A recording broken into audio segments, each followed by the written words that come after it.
Self blast oil circuit બ્રેકરની મૂળભૂત વિગતો તો એવું કે છે self blast oil circuit breaker એ એક પ્રકારનું ઓઇલ સર્કિટ બ્રેકર છે જેમાં આર્કને ઓલવવા માટે અથવા તો બુઝાવવા માટે જે જરૂરી ઉર્જા છે એ આર્કમાંથી જ મેળવવામાં આવે છે.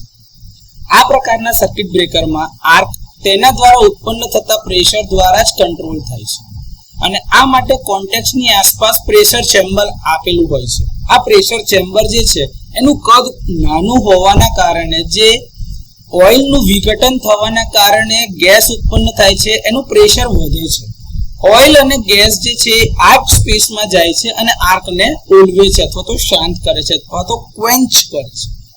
બીજા શબ્દોમાં કહીએ તો આર્ક ઓલવવા માટે જરૂરી ઓઇલ પ્રેશર કોઈપણ પ્રકારની બાહ્ય પદ્ધતિ વિના ચેમ્બરની રચના દ્વારા જરૂરી દબાણ સાથે આર્કની ગરમી દ્વારા આપમેળે જ વિકસિત થાય છે. એટલે કે આર્ક ઓલવવા માટે જે જરૂરી પ્રેશર બને છે એ આર્કની ઉર્જામાંથી જ બને છે એટલે જ એનું નામ self blast oil circuit breaker